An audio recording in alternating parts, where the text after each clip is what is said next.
اگلی آیت جو ہے یہ آیت الکرسی کہلاتی ہے، کیونکہ اس میں اللہ تعالیٰ کی بادشاہت کی کرسی کا ذکر ہے۔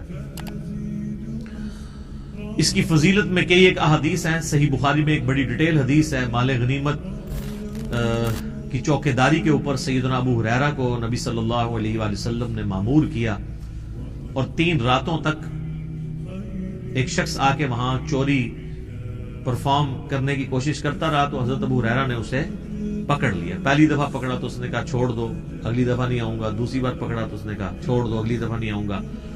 تیسری دفعہ جب پکڑا تو انہوں نے کہا اب تو میں تجھے رسول اللہ کی بارگاہ میں ضرور پیش کروں گا۔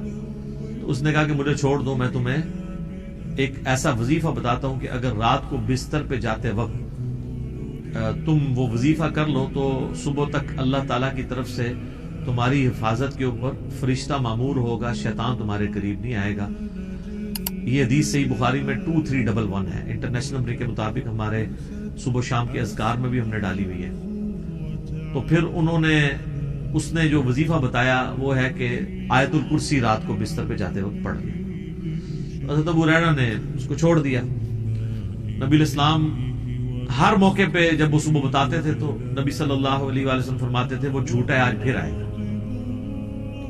خیر وہ بھی سمجھدار تھا، وہ تیسری دفعہ جب جھوٹا ہے تو چوتھی دفعہ آیا نہیں ہے۔ تیسری دفعہ حضور نے کہا کہ 3 دنوں سے تمہارا جو آنے والا وہ مہمان تھا نا، وہ شیطان تھا جو انسانی شکل میں آیا تھا، ہے وہ جھوٹا ہے لیکن اس نے بات سچی کی ہے۔ تو یہ ایک اصولی بات ہے کہ سچی بات اگر جھوٹا بھی کرے تو اس بات کی تصدیق کر دینی چاہیے۔ تو وہ آیت الکرسی کا وظیفہ مل گیا۔ اسی طریقے سے سنن نسائی الکبریٰ میں اسی کی ایکسٹینشن ہے۔ سنن نسائی الکبریٰ کے اندر ایک حدیث ہے، امام نسائی نے اس میں ایک چیپٹر باندھا ہے عمل الیوم واللیلہ، وہ سنن نسائی الکبریٰ کا چیپٹر ہے۔ اس میں انٹرنیشنل نمبر کے مطابق ہے یہ 8017 نمبر حدیث۔ حاکم میں بھی موجود ہے اس کا کچھ حصہ 2064، کہ جو شخص صبح کے وقت آیت الکرسی پڑھ لے شام تک وہ اللہ کی حفاظت میں رہتا ہے، شیاطین سے، جنات سے، اور جو شام کے وقت ایک دفعہ آیت الکرسی پڑھ لے صبح تک حفاظت میں رہتا ہے۔ تو یہ اللہ کا شکر ہے کہ جو لوگ فجر اور مغرب کی نماز پڑھ رہے ہیں وہ آٹومیٹکلی آیت الکرسی پڑھ لیتے ہیں۔ اب جس نے فرض نماز کے بعد آیت الکرسی پڑھ لی ہے نا، اسے دوبارہ سے یہ ذکر کرنے کی ضرورت نہیں ہے، وہ اس میں امپلائڈ ہے، وہ شامل ہے۔ دوبارہ کر لیتا تو بہت اچھی بات ہے۔ اور ایک اور فضیلت ہے جو سنن نسائی الکبریٰ میں ہی ہے، 9928 نمبر حدیث ہے اسی عمل الیوم واللیلہ چیپٹر میں، کہ جو شخص نماز فرض ادا کرنے کے بعد، نماز فرض آیت الکرسی پڑھ لے گا وہ مرتے ہی جنت میں داخل، لیکن اس میں نماز شرط ہے۔ تو یہ بھی ایک فضیلت ہے اس اعتبار سے۔ اس کی ایک ضعیف سند بھی ہے سنن کبریٰ البیہقی میں مولا علی سے، اس میں الفاظ یہ ہیں کہ وہ آیت الکرسی کسی سے گفتگو کرنے سے پہلے پڑھ لے، لیکن جو سنن نسائی الکبریٰ میں صحیح سند ہے اس میں یہ الفاظ نہیں ہے۔ لیکن اس طرح کی جو ضعیف روایتیں ہیں نا، جب صحیح احادیث کو سپورٹ کر رہی ہوں نا تو اسی کو فالو کرنا چاہیے۔ کوشش یہی کرنی چاہیے کہ بغیر گفتگو کیے سلام پھیرتے ہی آیت الکرسی پڑھ لی جائے۔ البتہ اگر کوئی گفتگو کر بھی لیتا ہے تب بھی فضیلت مل جائے گی، کیونکہ جو صحیح حدیث میں اس طرح کے الفاظ موجود نہیں ہیں۔ تو یہ 3 بڑے بڑے فضائل ہیں۔ باقی میں نے قرآن حکیم کی سورتوں کے فضائل کے اوپر ڈیٹیل لیکچر ریکارڈ کروا دیا ہوا ہے، مسئلہ نمبر 112 ABC، جسے شوق ہے تو وہ دیکھ سکتا ہے۔ اللہ لا الہ الا ہو، اللہ ہی ہے وہ کہ نہیں ہے کوئی معبود سوائے اس کے۔ الحی القیوم، وہ خود سے زندہ ہے اور باقی سب کو قائم اسی نے رکھا، سب کو زندہ رکھنے والا، باقیوں کی زندگی اس سے مستعار ہے، اس کی زندگی حقیقی ہے اپنی۔ لا تأخذہ سنۃ ولا نوم، اور اس کی زندگی اتنی کامل ہے کہ نہ تو اسے اونگ آتی ہے اور نہ نیند۔ ہماری زندگی آپ دیکھ لیں ناقص ہے،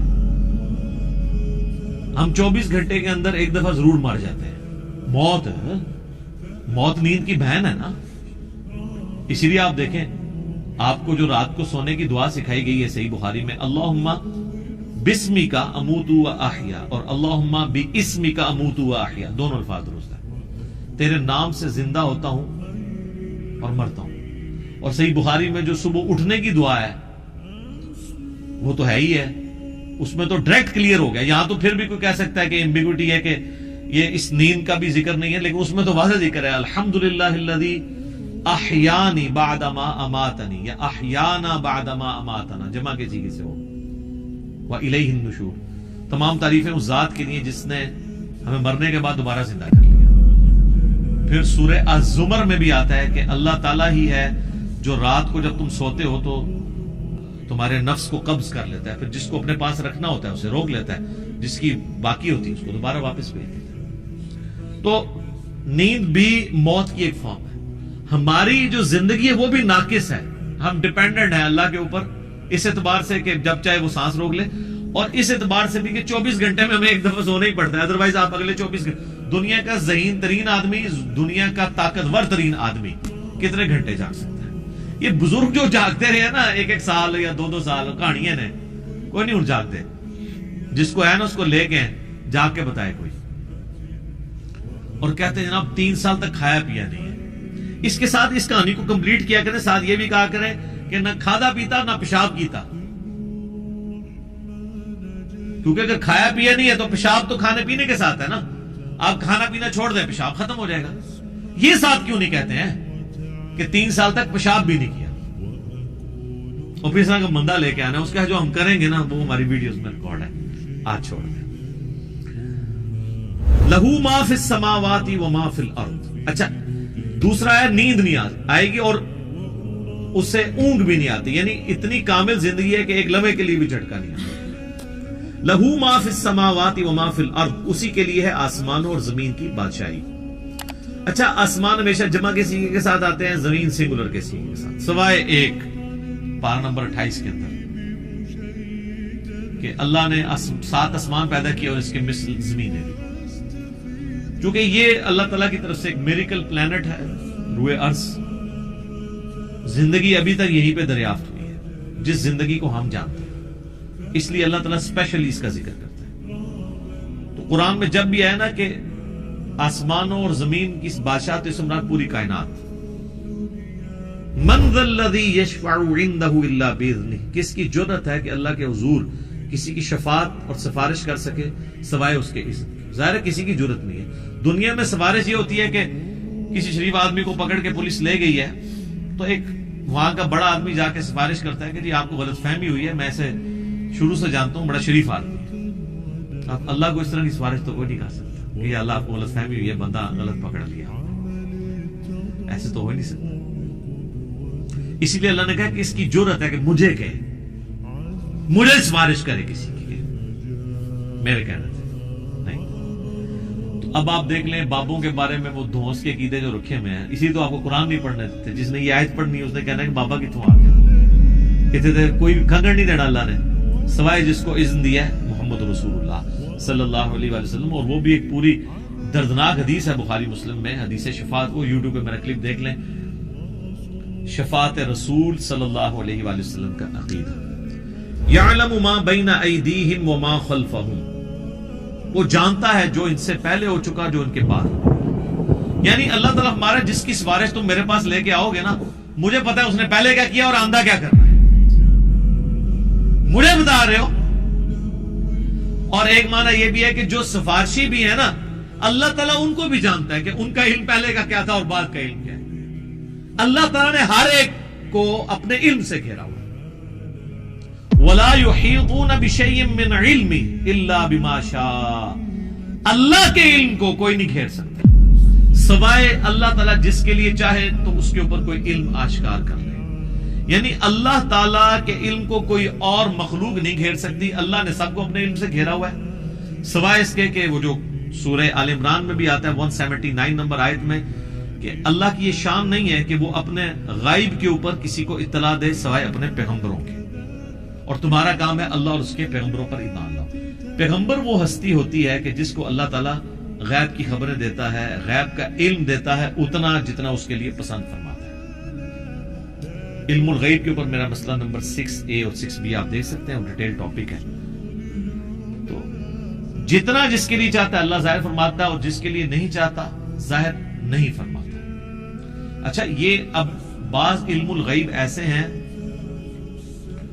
جو اللہ تعالیٰ نے انبیاء کرام کو دیے اور بعض یہ ہیں جو ہمارے اعتبار سے وہ آپ سمجھ لیں ان سین علم ہے، لیکن جو کہ وہ فزیکل ورلڈ کے ساتھ تعلق رکھتے ہیں، اس لیے ہم اس کو علم الغیب کا لفظ تو نہیں بول سکتے، لیکن چھپے علوم ہیں، جیسے سائنٹیفک جو بڑے بڑے راز ہیں اس کائنات کے وہ لوگوں نے دریافت کیے، میگنیٹک فیلڈ کا دریافت کرنا، کمپاس بنا لینا، فیراڈے نے 8 سے 200-300 سال پہلے ہی ہوا نا بجلی والا معاملہ، دنیا میں بجلی آئے ہوئے میکسیمم 150 سال گزرے، اس سے پہلے بجلی نہیں تھی، تو ایک انسان پہ اللہ نے راز کھولا ہے نا کہ اگر کسی کنڈکٹر کو میگنیٹک فیلڈ کے اندر موو کیا جائے تو اس میں وولٹیج پیدا ہو جاتی ہے، ای ایم ایف انڈیوس ہو جاتی ہے، یہ فیراڈے کو اللہ نے راز سمجھا دیا، نیوٹن کو کئی ایک چیزیں باتیں سمجھا دی، آئنسٹائن کو سمجھا دی، تیل زمین سے نکل آیا، گھڑی بنا لی، اتنی ساری چیزیں، جہاز بنا لیے، جیٹ انجن بنا لیے، تو یہ اس کائنات کے راز اللہ تعالیٰ لوگوں پہ کھولتا ہے۔ وسع کرسیہ السماوات والارض، اسی کی کرسی نے آسمانوں اور زمین کو گھیرا ہوا ہے، ولا یؤودہ حفظہما، اور اللہ تعالیٰ کو زمین و آسمان کی حفاظت کرنا کوئی مشکل نہیں ہے، تھکا نہیں دیتی یہ چیز، وہو العلی العظیم، اور وہ بہت بلند ہے اور عظمت والا ہے۔ اچھا یہاں کرسی این ممکن ہے کہ کوئی فزیکل کرسی ایگزسٹ کرتی ہے، اور این ممکن ہے کہ یہ بات محاورتاً ہو رہی ہے کہ اللہ تعالیٰ کی بادشاہت اس سے مراد ہو، کیونکہ قرآن میں کئی ایک چیزیں محاورتاً بھی استعمال ہوئی ہے۔ اس کے اوپر یہ جو اہل حدیث کی طرف سے جہمی ہونے کا فتویٰ فوراً لگا دیتے ہیں، یہ غلط ہے، بعض جگہ وہ خود بھی تعویلات کر رہے ہوتے ہیں، جیسے سورہ قصص کے اینڈ پہ آتا ہے کہ ہر چیز کو فنا ہے سوائے اللہ کے چہرے کے، تو سارے اہل حدیثوں نے ترجمہ کیا ہے یہاں چہرے سے مراد اللہ کی ذات ہے، تو تعویل تو وہ بھی کر رہے ہیں، یا قیامت والے دن اللہ کے سائے کے سوا کوئی اور سایہ نہیں ہوگا، 7 لوگ اس سائے کے نیچے ہوں گے، بخاری مسلم میں آتا ہے، تو وہاں اہل حدیث بھی کہتے ہیں یہاں مراد عرش کا سایہ، اللہ کا سایہ مراد نہیں۔ تو اس طریقے سے اگر کوئی تعویل کرتا ہے اس طرح کے معاملات میں جہاں پہ ممکن ہو، جہاں پہ ممکن نہ ہو وہاں پہ نہیں کرنی چاہیے۔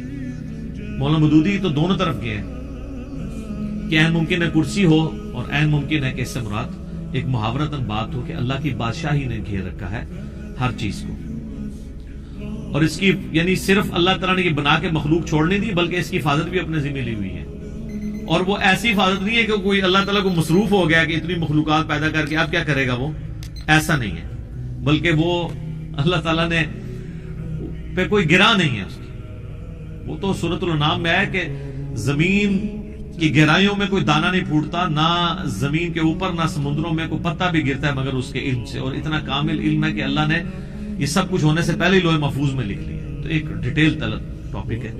وَهُوَ الْعَلِيُّ الْعَظِيمُ، اور وہ بلند ہے اور عظمت والا ہے۔ اب یہاں پہ ایک اللہ کا نام بھی آ گیا علی، علی یون تو مخلوق میں کسی کا نام ہو سکتا ہے، یہ ہے العلی، جب الف لام سے ہوگا تو دی علی خاص ہو جائے گا، رحمان تو کوئی بھی ہو سکتا ہے، الرحمان اللہ ہے، رؤوف کوئی بھی ہو سکتا ہے، نبی الاسلام کے لیے ہے بالمؤمنین رؤوف الرحیم، لیکن الرؤوف اور الرحیم اللہ ہے، صرف رؤوف اور رحیم سورہ توبہ کی آخری آیات میں نبی الاسلام کے لیے بھی ہے، تو یہاں پہ بھی علی سے مراد بلند، عظمت، یعنی اللہ تعالیٰ اپنے عرش پہ مستوی ہے جیسا کہ اس کی شان کے لائق ہے، اور اپنی شان کے اعتبار سے بھی بلند ہے۔